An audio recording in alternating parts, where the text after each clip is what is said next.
So there's a couple that I met here like a month and a half ago. They showed up right around the time the world was going into lockdown. Hi there. And they asked me if I could teach them Qigong. And they didn't want to do it every morning with us. They preferred that I teach them separately. And they are still employed, so they've been giving me a little bit of money, which is nice, right? They pay me in pesos.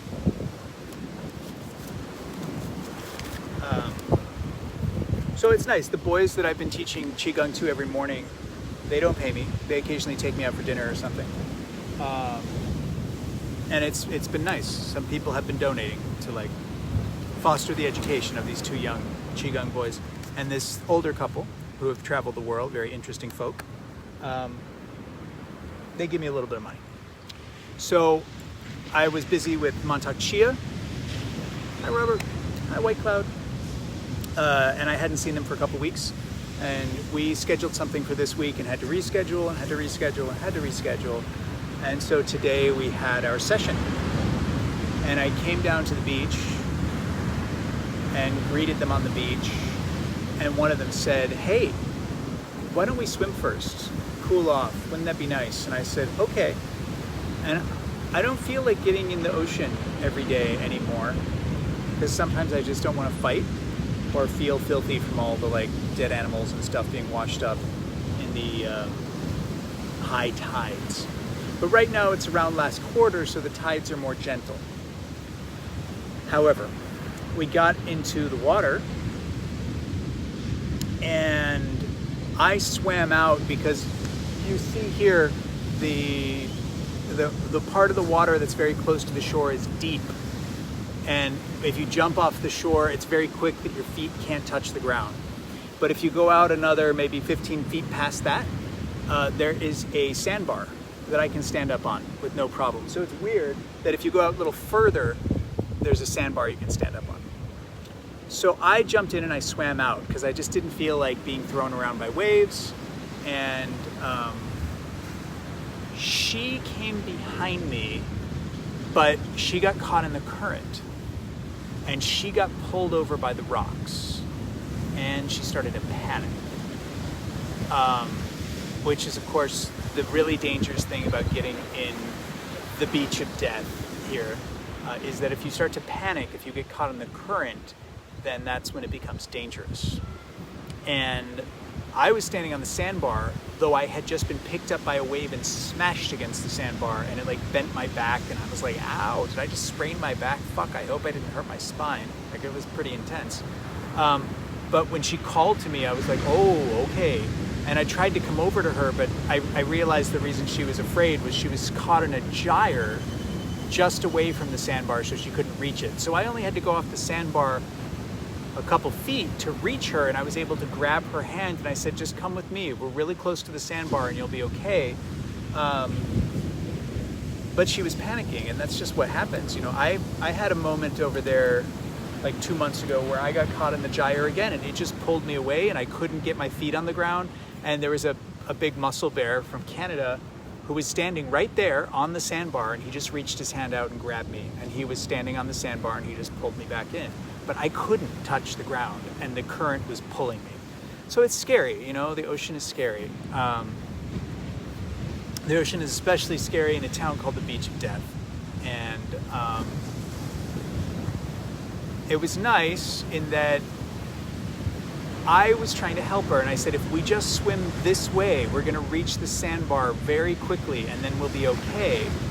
But she was already in panic. And when somebody's already in panic and the ocean has taken control of them, it is difficult to calm them down.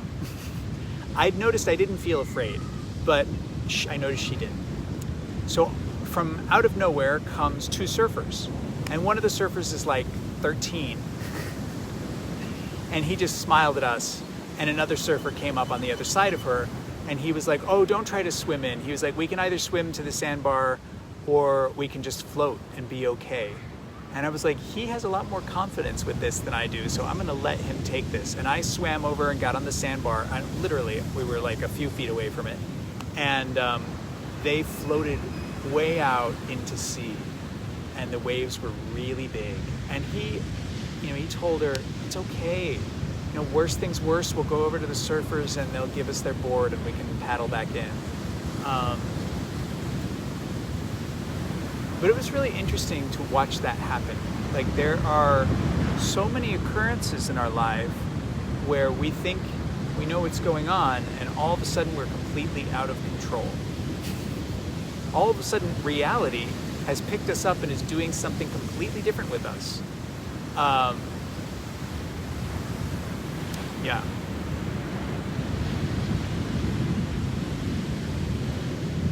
When you say the other day the surf looked pretty intense when you were watching these videos, yeah, the ocean here terrifies me. I mean, the ocean kind of terrifies me anyway. I come from Indiana. We don't have an ocean in Indiana. So the first few times I swam in oceans in New Jersey, in Florida, in Hawaii, in Brazil. Hi Jorge. Hi Glenn. Hi Van. The first few times I swam in oceans, every time the ocean would suck me under and smash me against the sand or smash me against rocks and suck me out to sea. And I would start to have kind of an asthma attack because I used to be asthmatic when I was younger. And so I would be in the ocean going, okay, like that. And what I had to do, because I tend to be extreme, is it's okay if you die. Just calm down. It's okay if you die. Because that's what the fear is always about. You're gonna die. So I would immediately go to the death and be like, it's okay if you die. You don't need to freak out about dying.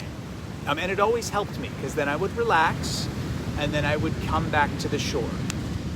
Relax, come back to the shore. So I held her hand and we tried to swim together. It's not very effective, but it at least made her feel comfortable. She stopped panicking slightly until the other boy, who was an awesome surfer dude, came and seduced her into somewhat calming down. Hi, Greco. A nice blackbird playing with me right here. And they floated way out and let the current spin them around, and then she came back in. Yeah, every time with my friend Tom, every time we'd enter the ocean together while we were here together, I would say, I hope the ocean doesn't kill us today. Hopefully we survive. May we survive entering the ocean today, I would say to him. I would say to the ocean. Very often when I enter the ocean here, I say, hello ocean, how are you today? Please don't kill me. And it was funny because I was not planning on getting into the ocean today, but when she suggested that, I said, okay, we can do that. I guess it's nice to have someone suggest I get into the ocean, because I wasn't going to get into the ocean. But I didn't want to fight. I just really did not feel like fighting with the ocean today. So that's why I swam out to the sandbar so I could kind of chill out. We did get thrown into the sand. Yeah, the ocean is fierce here. It is something to deal with. So I teach them Qigong, right? So when she came up, it was not the time to like play around and do squats and warm-ups and stuff like that. It was the time to do internal energy work. Of working with the elements. The negative emotion of water is fear, right? So it's like, I brought that up. I was like, so you know that whole cliche that if someone gets really, really, really scared, they pee their pants, right? It's like when you get so so filled with fear, it activates your kidneys. So the color associated with water in the 5-element system is black or dark blue. So if you ever have fear, which we always kind of do, you can go into your kidneys and look at it or listen to it, because the kidneys are associated with hearing, and just kind of ask, you're like, hey, is there any fear? Is there any fear I could let go of right now? That's always a very safe way to say it. Is there any fear I could let go of right now that would be okay for me to let go of? And maybe you look for it, and because the kidney's like black, like dark, you can maybe see it looking like white static, and you can just help it exit. There's a sound associated with it. You can go chew. It's like the word chew, but it's aspirated. Chew. Chew. So I kind of led them through that. I was like, the kidneys are very nourished by silence and stillness. So listen to the field of sound that all the noises are happening in, my voice, the waves, the birds, the wind, and listen to the silence behind all of that and just try to relax back into that silence.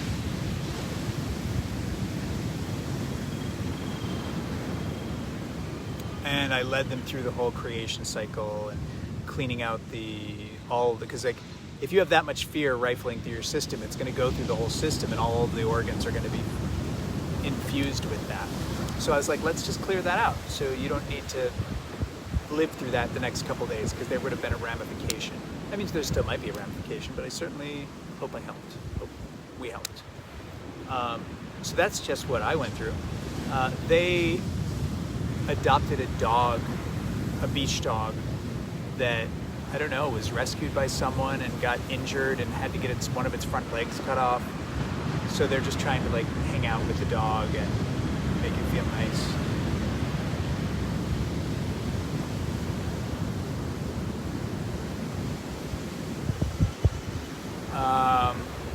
Gregory, where are you, Gregory? Are you in Europe or are you in America? The temperature here is like, probably right now it's like 30 Celsius. It's like maybe 85, 87 right now. There's a really nice wind, so it doesn't feel too bad. The place that I'm in, the weather gets as cool right now as about 78 at night and as warm as about 92. However, the UV index got up to 11 today and gets to extreme UV.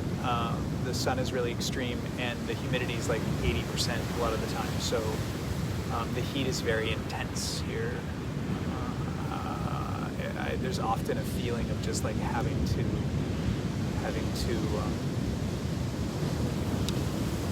be still because I can't do anything else. And I tried to meditate earlier today and I was very annoyed because ants started climbing all over my feet and biting them. And I was like, I just wanted some peace. But I set up the purple hammock, which has been very nice to nap in. So I've been napping in the purple hammock. So yeah, actually, like, fear is always a good topic. I associated something with John Lennon that I was not able to verify when I was searching about this a few months ago. But I remember hearing a quote that was something like, all fears come down to that innate fear we all have of the fear of the dark. And the fear of the dark is really just the fear of death. So if you make peace with the dark, if you make peace with death, the rest is smooth sailing.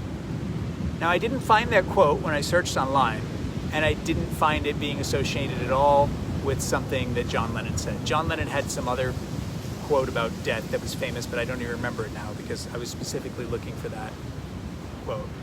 But fear is a really good topic, and again, the solution for fear in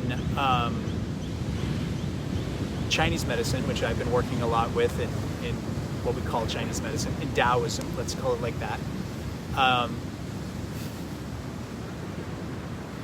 Associating things with contemporary nation states. Taoism, we'll say. The antidote to fear. I would say there's multiple levels we can approach it from, right? One of them is silence and stillness. So in this period, and it's not just this period, but this is a period we've all gone through where we've all been bathed in fear. Will this ever end? Is the economy ever going to recover? Will we ever be able to come up with a vaccine? Are we going to have this virus in our culture for the rest of our lives? These are adequate fears. Are we going to run out of food? Are people going to start a civil war? I mean, there's a whole bunch of fears that just kind of float around in our mind, on the internet. We make them up. Other people feed them to us. What's weird is if you think of like the antidote to these fears is silence and stillness. Don't watch TV. Don't look at Facebook. Don't listen to music even. Just be silent and still. The idea is that the silence and stillness brings peace and wisdom. So if you think of meditation, silence and stillness, that's like the direct approach to balancing fear is silence and stillness. If you can find peace with silence and stillness, you will notice a lot of the time that if you're afraid and you try to go directly into silence and stillness, what you really want to do is turn on the TV, turn on some music, eat something, like anything to get out of the feeling, besides just being silent and still. So there's a workaround, obviously. There's a system. The long way is called the creation cycle. Like the elements feed. There's 5 elements in this system and they feed into each other. So the fear feeds into wood, which creates kind of negative emotions that then feed into the other emotions and create all sorts of negative emotions. So you can short circuit that by tapping into one of the areas you're strongest with, which usually we start with the heart, because the heart kind of rules all the other emotions, all the other organs. And you can just bring up happiness and gratitude, joy, and then start to feed those into the system. If you can connect with happiness, joy, and gratitude, you can feed that into the system and help mitigate all the other negative emotions. There are ways that you can clean out the negative emotions and then refill them with positive emotions. Hi, Mike. And there's this other part of the cycle called the control cycle. So the control cycle is really applicable because the control for water is earth. And the positive emotions of earth are trust, groundedness, and a word that I used to find kind of triggering, faith. So I always associated faith with religion because I grew up Christian and that's the way I had heard the word faith. But I don't associate it with religion or even spirituality anymore. I read this book a few years ago about all the different mass extinction events that had happened on the planet. And he started the book by explaining geological time versus ordinary time. That in ordinary time you think about, like, what do I have to do in a couple of hours? There's a birthday party I was invited to and I've got to have some dinner and I've got to get something to bring to the birthday party. And then like tomorrow I'm going to meet some friends and do some stuff. And maybe next week I might fly back to America if I want to make this difficult, whatever. That's ordinary time. Next week, next month, next year. Geologic time is 10 million years, 100 million years. It's very hard for humans to think in geological time unless they're a specific type of science nerd. This book did a very good job of setting up a mental relationship with geological time. Highly recommend all of you people who love pop science nerdness to read it. It's called The Ends of the World. So plural, the word end, plural, ends of the world. The Ends of the World.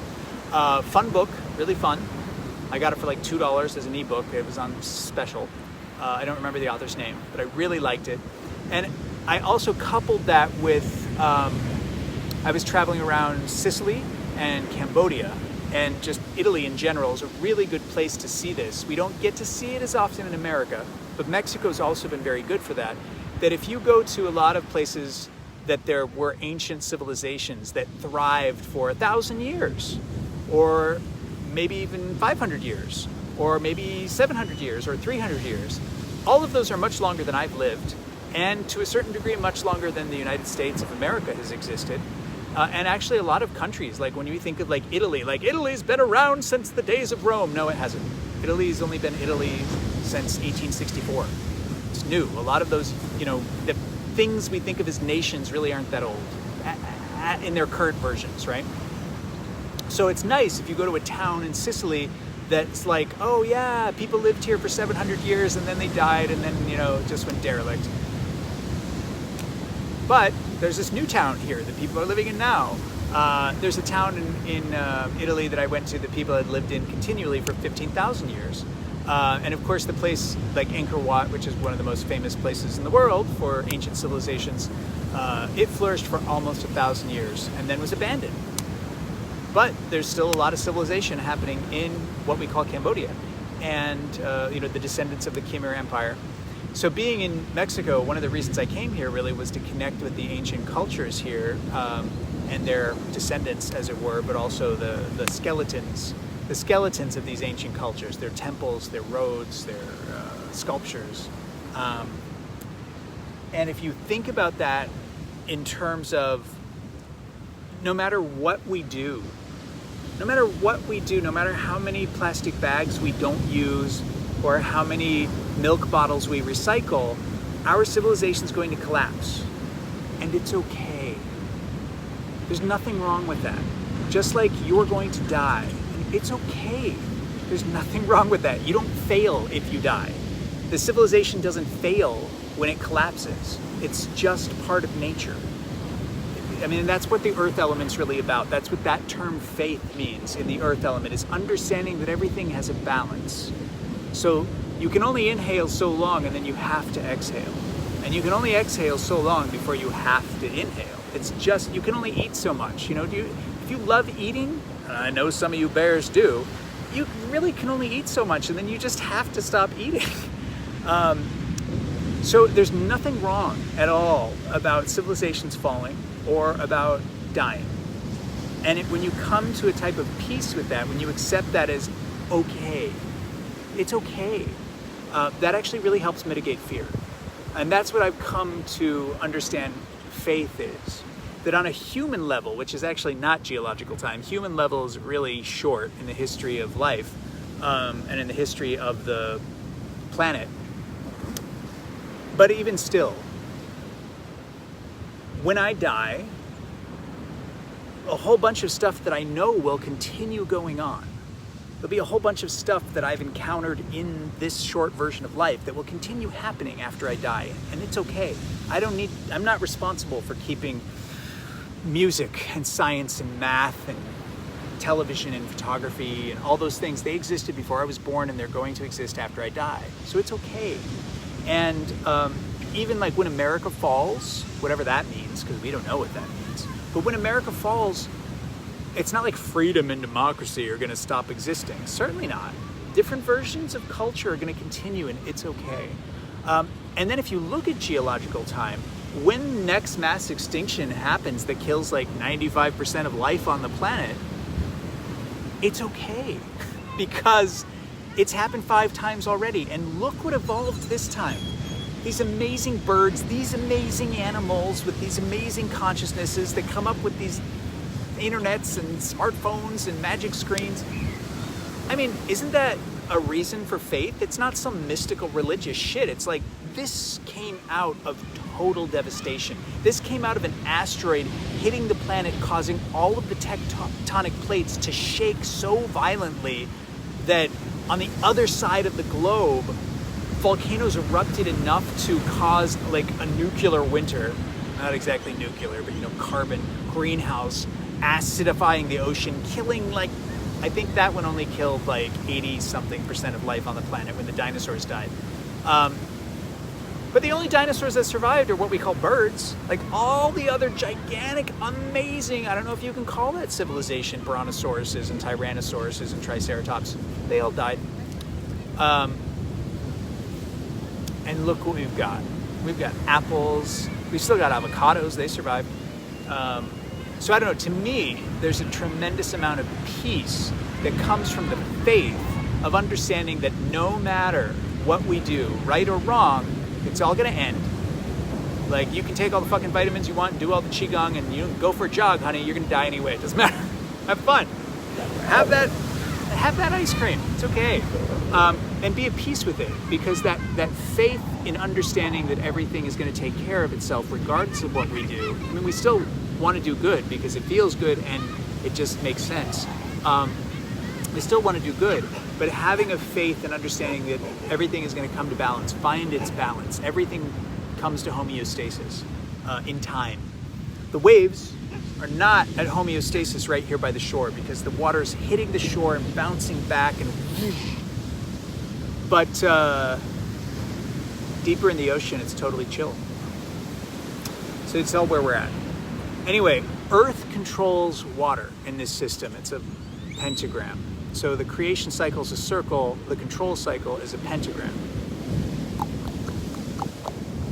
And Earth controls water. So if you think of Earth controlling water like the banks of a river, the banks of a lake, the shores of the ocean, mostly the water does not come up and rip all the houses and all the trees down. It does it every once in a while with tsunamis or incredibly high tides, like of super moons on the new moon or something crazy like that. But for the most part, the Earth keeps the water in check. Yeah, every once in a while rivers jump their banks. Every once in a while everything floods. But usually the Earth can control the water, what we call the Earth, the physical matter, dirt part of the earth and the rocks.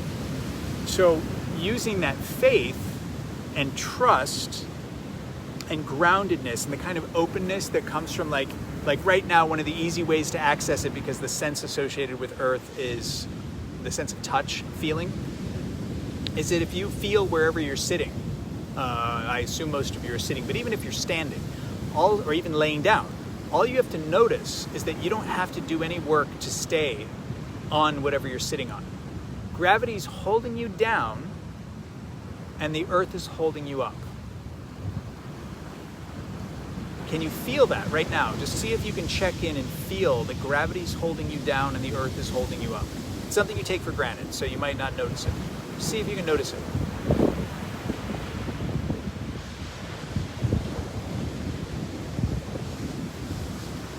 There's a certain type of openness, a certain type of relaxation that comes from that. I don't have to do any work to stay here. If you're in the ocean, you have to do work to survive. You can relax and lay back somewhat, but not if you're in those fucking waves. So that kind of openness, that kind of groundedness, again, you can connect it with the ability to have silence and stillness, which you can access peace through. And those of us who are travelers, those of us who are travelers, we don't necessarily always access the silence and stillness, to access the peace, which helps us access the wisdom. But it also helps balance the fear. So as I was saying, trying to directly attack the fear by peace is usually very difficult for people. If you know peace, though, if you actually know what peace feels like, if it's something that's super familiar, if you're already really intimate with peace, then yeah, if you notice you're afraid, you can just be like, wait a minute, let me be at peace. Okay, that's better. I'm not so scared now. But if you don't know peace, then finding that kind of trust, groundedness, openness, faith, feeling is a really good way to then walk into the silence and stillness and look around for peace and be like, hey, peace, are you here? Can I access peace? Can I slow my breathing down? Can I relax into the earth holding me up? It's okay. Everything's okay. Oh, what's that feeling? Is that peace? Can you feel peace? A few years ago, God, when the fuck was that? Yeah, in the year 2016 is when I did 5 months of silent meditation retreats, and then a couple more months in early 2017. And then I went out to California and I saw the total eclipse. Oh, that was in Oregon. I saw the total eclipse in Oregon. And I remember that a whole bunch of people were freaking the fuck out about the politics, the president, the guy who's the president right now, and how he was destroying the blah, blah, blah, blah, blah, blah, blah. We don't need to enumerate all of those things. But there was a lot of fear and worry. And I just kept telling people, I was like, spend some time learning what peace feels like, because it's super useful. It was like a new toy for me to be able to access inner peace. It sounds like I had heard a million people talk about this, people talk about inner peace and finding peace, and it didn't mean anything to me until I actually found it. So I highly encourage you, if you're not someone who actually knows how to access inner peace, now is a great time to practice. Look up on the internet or ask Dominic, can you lead us in some meditations to find inner peace, even though I just did, but I can do a lot more. But there's a million other people out there who have been practicing much longer than me, unless you count all of my millions of past lives. So anyway, people in this life who have been practicing for much longer than I have, for 20 years or 30 years or 40 years, whatever, Buddhist teachers and Taoist teachers and so on and so forth, that can teach practices about accessing inner peace. Because when you know the flavor of it, when you know the texture of it, and you know how to just reach out like it's a pill, like a bottle on your pill shelf or a bottle in your liquor cabinet. Oh, I'm gonna drink some of that peace. Oh, some inner peace. Whatever it is, candy. Just understanding that it's an option you can always access. You have to remember it. I certainly forget it sometimes, but it's something I know now, so I can use. Anyway, that was a real thing that just happened to me that I felt like sharing. How are you guys doing today?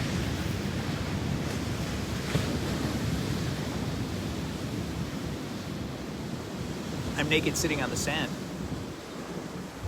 The sun probably set it. I don't know what time it is.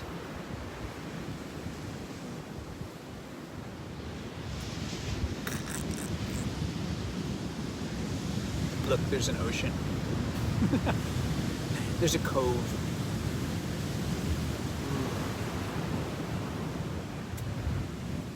Have any of you guys tried any of those Facebook rooms yet? Should I try to do this in a Facebook room? Or do you think the live feed is adequate or better? I haven't tried a Facebook room. That might be better for like specific teachings. It's 5:52 p.m. in Los Angeles, which means I think I'm 2 hours ahead of you, Central Time here. Thank you, Van. I love you too. I wish you could hang out with these birds here, Van. I think you'd really like the birds and the lizards. I love the lizards so much, and I think you'd like them. I think you'd like the lizards. Always with the football.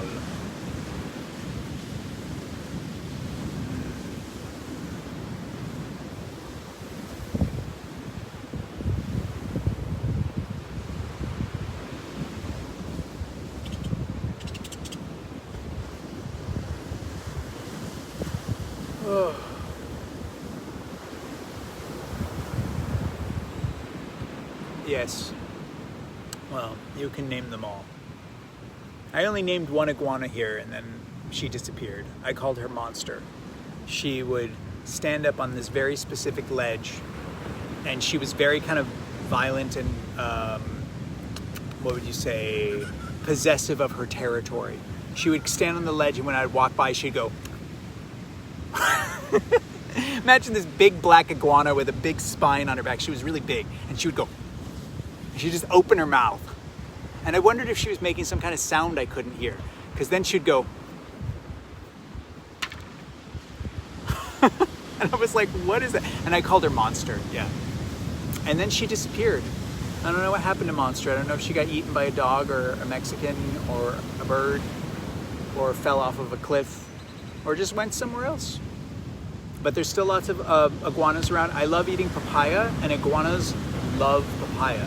So when I sit in my room and I cut the papaya, the iguanas usually walk up to my door and they just wait there. And they're like, will you give me some papaya? So I cut little slices of the skin and I throw that at them, and I don't think they have very good eyesight. But I do like wondering if they make sounds that I can't hear, because when they do this, I'm like, is that a mating thing? Is it a territory thing? Are they making a sound that I can't hear? I know that alligators and crocodiles can make sounds that humans can't hear, that they can hear for 5 miles. It's like a subsonic for our hearing range. They communicate through these sounds. So I wonder if iguanas can. I haven't asked Uncle Internet. Maybe I should ask Uncle Internet. He'd probably tell me. But that's the only lizard I've named. I haven't named any of the birds. There was a really cute thing I sent to some friends today that I saw on Facebook of a guy who saved a magpie, a little baby magpie, and he raised it, and he calls it Swoop. And he can just whistle and say, come here, Swoop, and Swoop will just fly up and land on his shoulder and play with him and pet him. And I'm just like, wow, can you imagine that? Just have a little magpie friend. And he has a cat named Mowgli, and the cat and the bird are just friends, hang out and play and talk to each other. Animals, amazing. Van, have you ever had a pet? You don't live with a pet now, do you? You just make friends with all of the creatures of the world. I know Frank has Crackers, although Crackers doesn't really belong to Frank. They're just friends. Roommates even. Pets. 3-legged dogs. Beach dogs.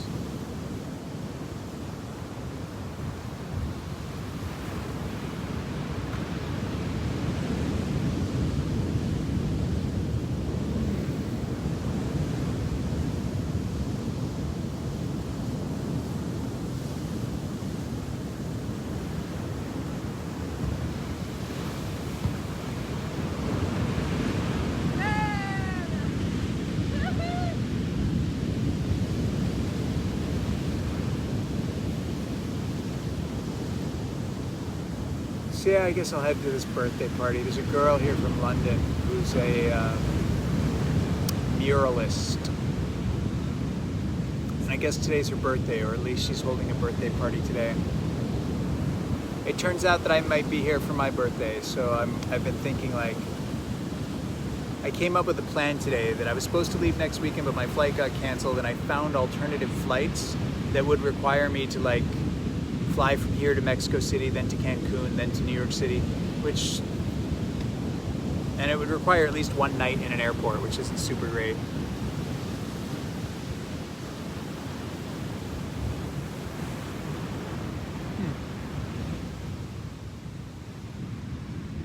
Not super pets, just two I took care of.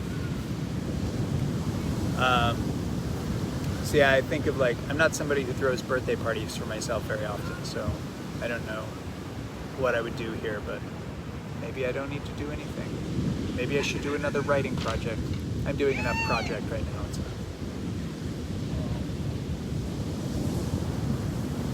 But I did notice that, like, I wanted adventure, and this place, it's not exactly adventure, but it's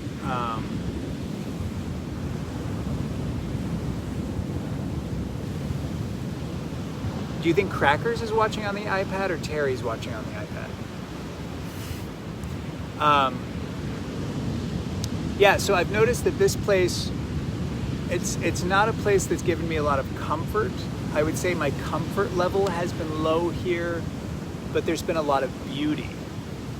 You know, if we like put a whole bunch of, like, traits and draw a graph of our life, like, there's a lot of beauty here. There's a lot of clean air and nice ocean sounds.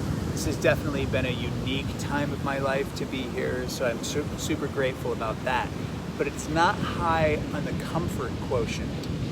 And so I've noticed that that's the thing that's most attractive to me about the idea of returning to America. You know, I wouldn't be able to see my friends in New York, so it'd be like going to New York, visiting my doctor, get my laptop, and then go to Indiana and just be comfortable. When I stayed with my family last year, I was like, wow, this is so comfortable, because they just, like, sit around and watch TV and eat lots of food, and then they like working outside. I also thought about that as well. Like, their idea of relaxing is working outside, like moving soil and wheelbarrows and gardening and building shit and cutting the grass. That's not exactly my idea of relaxing, but there's still a great deal of comfort. I guess maybe because their life has so much comfort in it, or their life has so much comfort in it because their idea of relaxing is working, so they need to be comfortable when they can relax, when they just can't work anymore. That's your idea of relaxing as well as working. It's good Irish work ethic, I guess. But yeah, that's what I was noticing. I'm like, yeah, I would like a couple months of comfort before I go back into adventure. Like, where I may go back to Europe to do the modeling thing with my friend in Serbia, and then go visit my friend Tom here in Ireland.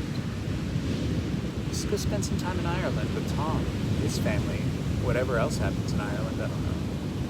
Ireland. I'm very attracted to the idea of being someplace cool right now as well. I'm thinking, like, next winter I need to give myself a cool winter, because this hotness has been very hot, and I would benefit from some coolness. But I'm very, very grateful for the sunniness and the beautiful skies and the stars and the bioluminescent sand and the ocean that might try to kill me every time I get into it. I love you, ocean, please don't kill me. Anyway, is that enough for now? You guys want to hear anything else? Should I disconnect and go rinse off and go to the party?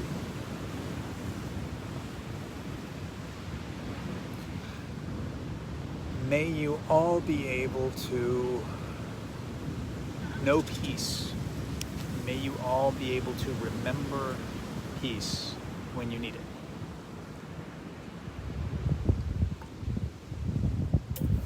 May you all all remember that everything will be okay. In some way. Undoubtedly, life is unfolding as it should. Everything in the universe is unfolding as it should. Undoubtedly.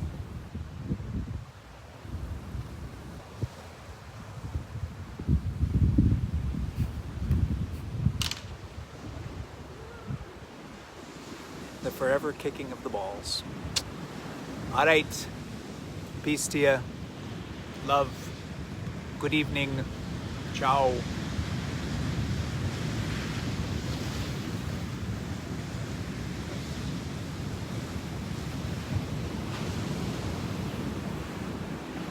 And I really, recommend you all come down and visit here sometime. It's really, really, really, really beautiful. Oh, yes.